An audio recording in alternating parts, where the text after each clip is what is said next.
instantly iconic image from Evan Vucci of the Associated Press, who was there.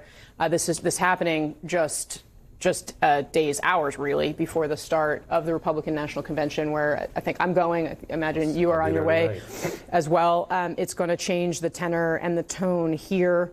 I'm interested in your reflections as well as someone who worked for the former president about what we're waking up to this morning. I mean, that image is, first of all, thank you for having me, Casey. I mean, that image is stunning. That is the defiant President Trump I know. I mean, he was literally just shot at.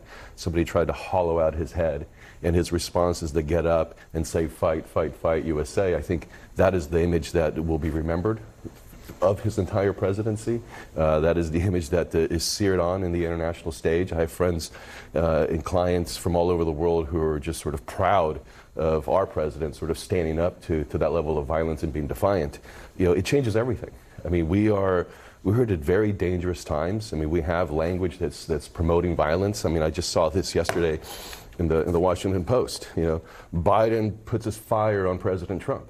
You know, I don't want to be a language police, but that type of stuff is triggering people. I have a rule, actually, on this show, and I've said this to my staff, can back me up on this. Like, I specifically say we do not use language that implies violence in politics when we are talking about people using words, because it is the wrong way to approach it. And that is something I was taught very early on by mentors of mine at the Associated Press, Julie, I will say. But anyway, your point is well taken. Shame on the Washington Post. I mean, look, this is something that we absolutely, we all have a responsibility to be doing. Well, listen, it's all sides. I mean, just a couple of days ago, we heard President Biden in a conference call with his donors saying we need to put a target on President Trump, or that he was going to put the target on President Trump. Listen, Sarah Palin was wrong when Gabby Giffords was an assassination attempt on her by putting the target of her and a bunch of other Democrats on the list, and that sort of triggered somebody. President Biden was wrong talking about that language. The Washington Post is wrong. We're all guilty of this language. I'm guilty of it myself. I'm ashamed of it this morning. You know, I'm shaking. I had to explain to my 6-year-old son what an assassination attempt is. You know, he loves President Biden.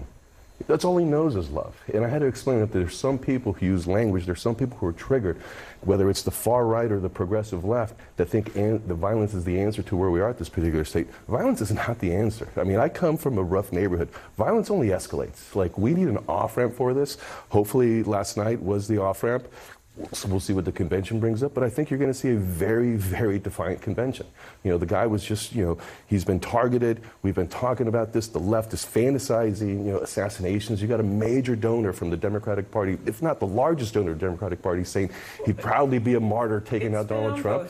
This is sure, but be very fair about that. I'm not saying it's not, but the language is very, very. You know, listen, there was an assassination. I would like to keep this as non-partisan as possible. Absolutely. Okay? So we are going to stay in the realm of condemning the violence as you have. Yeah. Karen, continue. No, and again, I think it's important to acknowledge this is, it may feel partisan, but this happened in the United States of America. I think every American, I hope, is horrified by this. And we don't know what the motivation of this individual was. As I mentioned, with Ronald Reagan, it was someone who was trying to impress an actress. So we don't know. We certainly do know that the tone and the tenor of our rhetoric, not only targeting elected officials, poll workers, judges, it's out of control. And we all can take responsibility for that and be more mindful of the kind of language we use and not get into what will easily could disintegrate into a tit for tat. Well, your person said this and that person said that.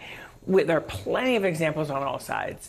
And I think this is a moment instead to say, thank God the former president is okay. Thank God he's okay. To pray for the families and the individual whose life was lost and those who are still injured, who we don't yet know much about those injuries.